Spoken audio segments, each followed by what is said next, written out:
Assalamualaikum viewers, my name is Naila Tareem and I welcome you all to Javed Publishers। आज हम Kids English Grade 3 and the name of the chapter is the cow की exercise को solve करेंगे।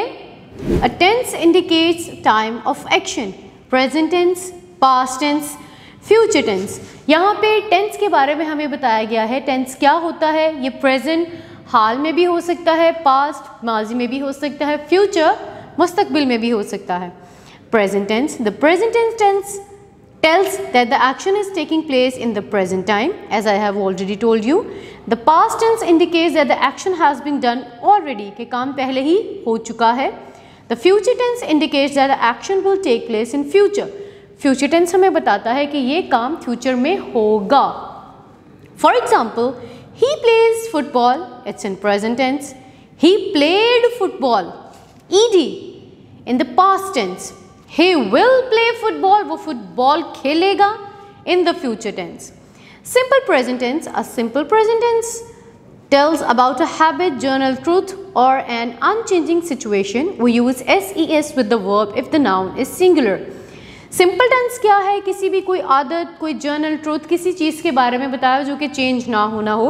इसमें जो हम verb use करेंगे with the noun, उसमें हम एस या es का इजाफा करेंगे with the singular.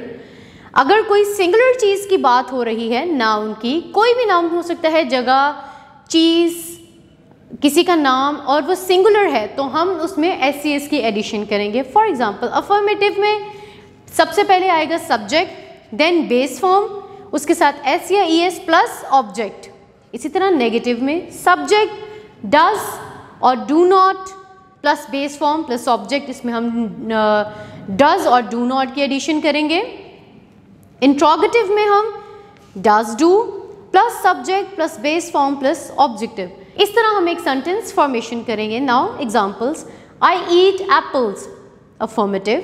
I do not eat apples, मैं एप्पल नहीं खाती, negative. Do I eat apples, interrogative. क्या मैं सेब खाती हूँ? Now choose the correct actions word in the given simple sentence. Remember, does is used with singular and do is used with plural. अगर कोई सिंगुलर चीज़ है उसके साथ हम डज यूज़ करेंगे, कोई प्लूरल नाउन है तो हम उसके साथ डू यूज़ करेंगे। साहिबा डैश ओल्ड कॉइन्स, साहिबा डैश ओल्ड कॉइन्स, साहिबा इज सिंगुलर। कलेक्ट और कलेक्ट्स, हमने कहा सिंगुलर के साथ हम एस या es की एडिशन करेंगे, so collects. My father dash newspaper in the morning, read और reads, father is singular so my father reads newspaper in the morning.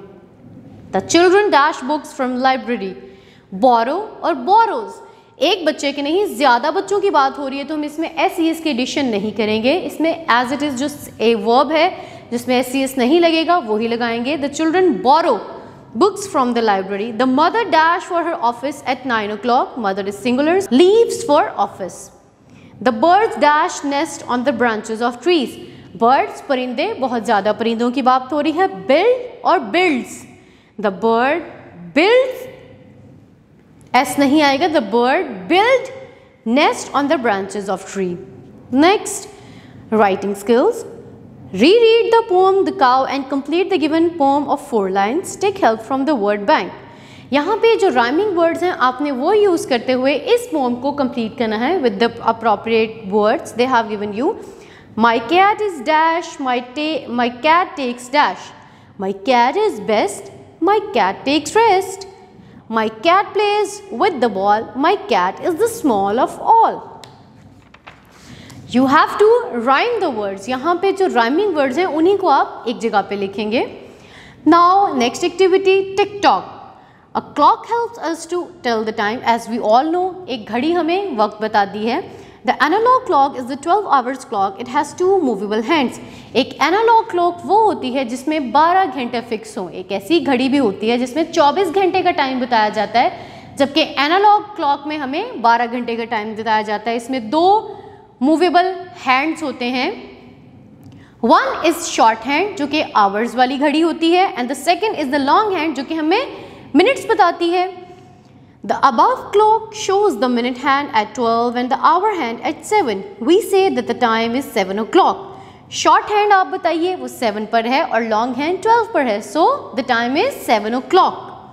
Now what is your routine? I get up at 6 o'clock. I brush teeth at 6:30. I have breakfast at 7 o'clock. I go to school at 8. I come back school at 1 o'clock. I go to sleep at 9.